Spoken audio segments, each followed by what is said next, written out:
forge. Baptiste plucks the kitchen timer up from the worktop and sets it to 21 minutes. Dumbing it back down, he holds his hand over the hot plate, raises the temperature a little, and swings the hood over the rocks that fizz and pop on the metal. He watches them intently as they slowly begin to smoulder, rivulets of smoke rising up the chimney and into the chamber of translucent plastic. For a moment, the only sounds are the crackle of the rocks and the timer's clockworks. When he first arrived at this procedure, he hated it. This time was just too short to do anything worthwhile, but just long enough to bore him. All he could do was sit there and watch and wait, perhaps raising or lowering the hot plate's temperature should the rocks, each one a dried-out mulch of crystals, rolling tobacco and more, give off too much or too little smoke. Then, over time, he came to covet these enforced pauses. He found he could administer the required adjustments with little or no conscious thought, allowing his ever-busy mind to run through the events of the day, those transpired, those yet to come. On good days, the shrill tring of the timer would startle him. He'd wonder to himself how the minutes could have passed so quickly. But now he finds he has little to think about. Or rather, what he does have to think about, he doesn't much care for. He has learned, once again, to hate the process. Baptiste wonders why he finds himself in such a bad mood, why acid seems to be soaking into his belly. He remembers. Max called, honoured him again about the damned boy. "Come on, Bat," he said. "At least meet him. It is futile. I cannot teach your son." "Robert's a keen learner," Max said. "You'll see. Did you look at the paintings I sent through?" Baptiste looked around at the contents of his studio, momentarily confused. "Paintings," he said. "Pigments. My pigments came through. They messed up the white again, tried to pass titanium off as lead as if I wouldn't know the difference." "The paintings," Max said again. "They were in an email." Baptiste winced. "You know, I never checked that thing. The screen, you know. Look at the paintings and see the boy." Baptiste sighed, said nothing. "Promise me you'll look." "Your father," Baptiste began. "What?" Max asked curtly. "What about my father?" The old man sighed once more. "Nothing." Max hung up. "Your father," Baptiste said to the empty room, "your father would know well enough not to ask me to judge a painting from its photograph. And your father knew well enough not to call me Bat." The old man places his hand on the chamber, assures himself that it remained cool. Max had been honoured him to upgrade the kit, to add in thermometers and cameras and heaven knows what else, but Baptiste had demurred. This setup had been enough for him these past few decades. It would do for a couple more. The old man picks up a pair of tongs, turns the rocks over on the plate, breathes in the smell. That smell ran through his life. He did in the end fire up the tablet Max had left for him, and after a few minutes of wrangling round, found his way to the email program. The paintings Max had sent him were promising, as far as he could tell, but he couldn't discern if the boy was cut out for this line of work unless he could get a better sense of the brushstrokes. What is more, the boy was obviously painting within a sphere of familiarity, all overwrought, side-lit portraiture. There was no hint at the child's range. It was academic in any case. Baptiste would have no student. "You were a student once." "Shush." Cramp shoots down the old man's leg. He curses under his breath and, first making sure that the rocks did not need his attention, stands. He turns right, walks a little way, hoping that it will be enough to get the blood flowing. He turns on his heels and walks back to his chair, averting his eyes from the far wall. "Can't you even look at me anymore? I should have burnt you years ago," the old man says, staring down at his chair. "You came close often enough, but you can't. They'll burn you before I go up in smoke." The old man grabs the back of his chair and coughs, nods to himself and sits. A ridiculous notion. But what does he expect from talking to himself? He closes his eyes, calls to mind the details of the painting that lies within the chamber. The girl, smiling politely, clutching a nosegay.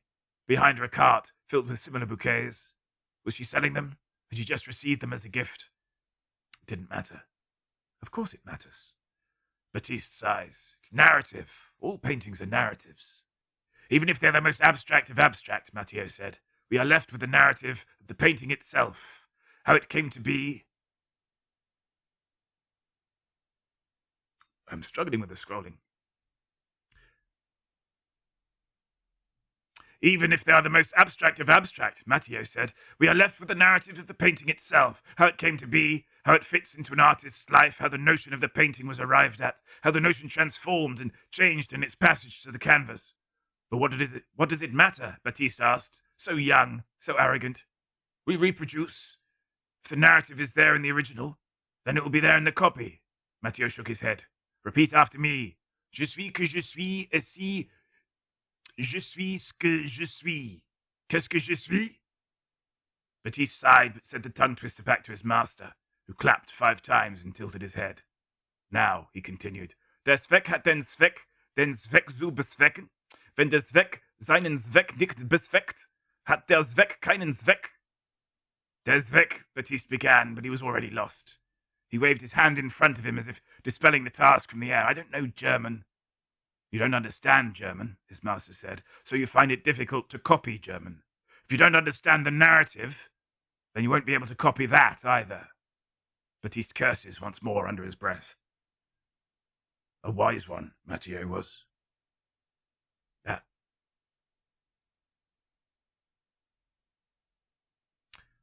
Shut up, damn you, Baptiste says, his voice hardly more than a whisper. He sits down, strokes the chamber, pictures the girl within, covered by layer upon layer of smoke. It was good work, but not his best. Do you see the resemblance? The girl, I mean. Don't, Baptiste pleads. He knows. He saw. Her laugh had echoed about the studio. It was all he could do to keep the brush steady in his hand, keep the thought of her distant enough for him to work. Where did she go? Dead. And the child? Baptiste looks at the far wall, at the wooden case that hangs there. Please, he says. The child? What became of the child? There never was a child. The old man turns away again, stares at the rocks, unwavering, as if his eyes, now suddenly hot themselves, were causing the pebbles to bake. Max bursts in. One day the fool will learn to knock.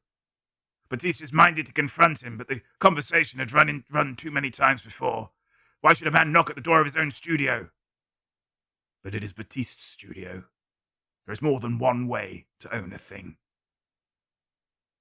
Max, what is this? He asks, taking in with some trepidation the youth pursuing his patron. You knew we were coming, Max says. I emailed. Baptiste gestures towards the smoker.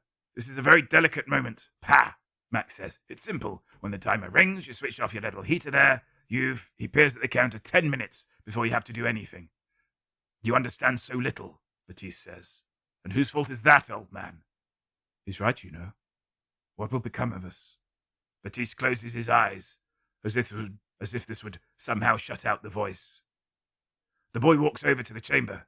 Don't touch that, Baptiste says. He's not going to touch anything, are you, champ?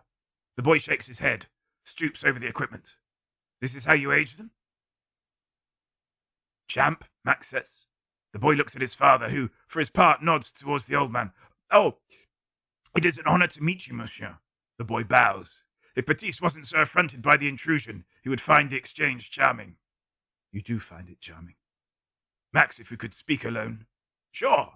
Max steps to the far end of the room, stands to the side of the case. He knows what he's doing. I cannot take the boy on, Baptiste says. The work is too delicate, too important. I barely have time to keep up with your orders as it is. Max frowns. He'd assist. He'd save time. Baptiste shakes his head. It will take me 3 times as long to explain everything to him as it would do to do things myself. If you need more time, we can give you more time. Baptiste looks at the boy. Our family have been good to you over the years, Bat. One day you're going to need to walk away from all of this.